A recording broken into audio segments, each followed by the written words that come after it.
E bora de resumão da Semana de Moda de Londres, lembrando que eu sempre trago os principais destaques e desfiles, trazendo a cobertura completa, mas individualmente. E se você tiver interesse, é só entrar na playlist Fashion Week. Se você gosta do canal também, não esqueça de deixar seu like, de se inscrever e bora comentar tudo o que aconteceu nessa semana. Começando com o desfile de J.W. Anderson, que mais uma vez abraçou essa estética do Grandpa Core. Para quem não sabe, é basicamente um estilo que a geração Z tem adotado de usar roupa do vovô, então isso é uma trend muito grande na internet. Ele fala exatamente sobre isso, sobre essa volta de tendências, a volta dos jovens fazerem tricô, crochê, enfim, várias dessas questões. Então ele trabalha muito isso nessa coleção, principalmente na parte do tricô. Essa peruca grisalha fala sobre isso também, que ele chamou de chapéu, enfim, ele tem alguns aspectos esportivos também que ele traz nessa coleção. Quem quiser saber um pouquinho mais de detalhes sobre esse desfile, é só acessar a playlist Fashion Week, que não dá tempo de falar tudo. Depois a gente segue com Simone Rocha, que fecha a trilogia dos seus desfiles. O primeiro foi o de Primavera-Verão de 2024, chamado O Vestido Ensaio. Depois ela vem com aquele desfile de alta costura que ela fez em conjunto com a Jean Paul Gaultier, chamado A Procissão. E esse é o terceiro, que chama O Despertar, que foi mais inspirado no vestido The Morning Dress da Rainha Vitória, lá no século XIX, e também nos acervos mais antigos da Jean Paul Gaultier. Então ela traz basicamente essa inspiração, e a gente vê também muito daquela questão da capa de chuva, que ela trouxe nessa primeira coleção dessa trilogia, onde ela fala sobre a versatilidade, de trazer contextos mais contemporâneos, porque ela mora em Londres, então a capa de chuva fala muito sobre isso. Então ela trabalha isso de diversas formas nessa coleção, trazendo toda aquela questão romântica do DNA dela.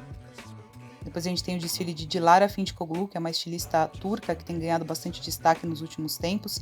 É bastante ativista, ela tem uma vertente feminista muito forte. E essa coleção ela trouxe o tema Femi Vortex, que fala sobre o momento em que ela destrói o homem corporativo. Então ela traz uma conversa dentro do DNA dela, que é uma raiz mais punk, que tem aspectos vitorianos também, então ela traz todo esse contexto da sensualidade, da feminilidade, da liberdade feminina nessa coleção, traz alguns questionamentos aí na parte esportiva também, e por último ela traz peças mais trabalhadas e um trabalho fantástico. Depois a gente tem o desfile da Burberry e o Daniel Lee, que é o diretor criativo da marca, quis trazer o contexto da Burberry das ruas até a realeza. E realmente é uma gama bem ampla de usuários, então ele trabalha desde o início, que é aquela questão do trench coat, que foi criado para servir as forças britânicas, até de fato a vestimenta mais esportiva da realeza. A gente vê isso muito presente nessa coleção. Essa parte militar, por exemplo, a gente vê muito nos trench coats e também na parte das cores, onde aparece o verde oliva, entre outras variações. Ele trabalha muito com essa questão também da pelúcia, da pluma, enfim, de um aspecto mais texturizado, com um pouco mais de volume. E ele traz também essa questão mais punk, que faz muito parte da cultura mais jovem londrina, trazendo isso bastante no ponto nessa coleção. Eu achei com um trabalho bem interessante, trazendo saias longas com uma cadência muito bonita, enfim. E por último ele traz essa moda um pouco mais casual, um pouquinho mais street e também um pouco de alfaiataria aqui, quando ele traz esses ternos de risca de giz. Depois a gente tem o desfile de Dipetsa, que mais uma vez traz uma homenagem a uma deusa, dessa vez foi a deusa Vênus da mitologia romana. Da última vez ela trouxe da deusa Afrodite da mitologia grega, que a gente sabe que é a mesma deusa, a deusa do amor. Então ela traz novamente esses aspectos da feminilidade, da sensualidade, da sexualidade, da fertilidade feminina, e ela traz novamente essa questão do DNA dela, que é esse aspecto molhado nas peças. Inclusive ela é muito famosa por conta disso, tem muitas celebridades que usam as peças dela, e ela trouxe também um contexto um pouco mais urbano em algumas peças aqui, e a gente percebe todas essas características nessa sensualidade. Depois a gente tem o desfile de Richard Quinn, que praticamente desenha para a realeza. Ele foi agraciado pela presença da Rainha Elizabeth no seu primeiro desfile, quando ele venceu um concurso de jovens designers na Inglaterra, então ele tem uma grande paixão por ela. E ele tem uma linha bridal muito forte, né? Então essas primeiras peças são da linha noiva, depois ele entra com uma moda mais festa, trabalhando muito essa questão do bordado, da pedraria. É realmente uma moda muito rica, realmente digna de vestir realeza. E por último ele traz um contexto mais floral, que ele também sempre traz na moda dele, ele traz algumas coisas bem criativas também, e basicamente é isso. Depois a gente tem o desfile de Chet Lowe, que é recente no cenário internacional da moda, a marca dele é de 2020, mas ele já é um pupilo aí entre os empresários e olheiros da moda, e essa coleção ele se inspirou no exército de terracota de Qin Shi Huang, que na juventude dele ele observava as estátuas e tudo mais, então essa foi a grande inspiração, lembrando que o DNA dele é essa questão dos spikes, então ele traz isso em toda a coleção, trazendo todo esse aspecto mais uma vez. Depois a gente tem o desfile da Erden, que se inspirou na história de Maria Callas, que foi um ícone pop dos anos 50.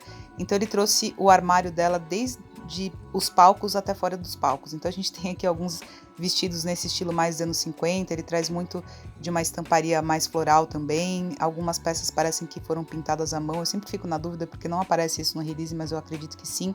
Depois ele traz um pouco dessa pelúcia, trazendo um pouco mais de volume. Aqui ele trabalha esse vermelho, então ele traz esse aspecto mais de palco, mas ele também traz essa questão do pijama, traz algumas peças trabalhadas no bordado, peças lindíssimas, traz um pouco de transparência e traz também essa questão dessa gola mais alongada aqui na altura do ombro, que é bem interessante.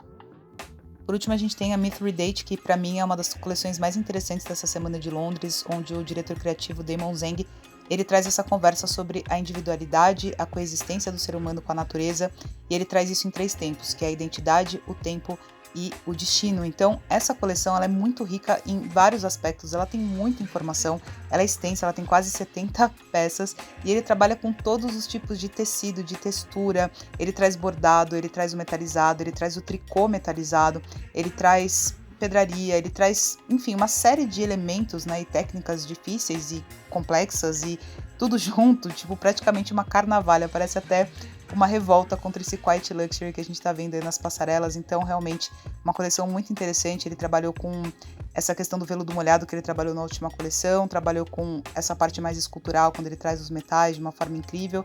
Depois ele traz essa questão da opulência e traz por último até cabelo nessa coleção. Ficou simplesmente fantástico.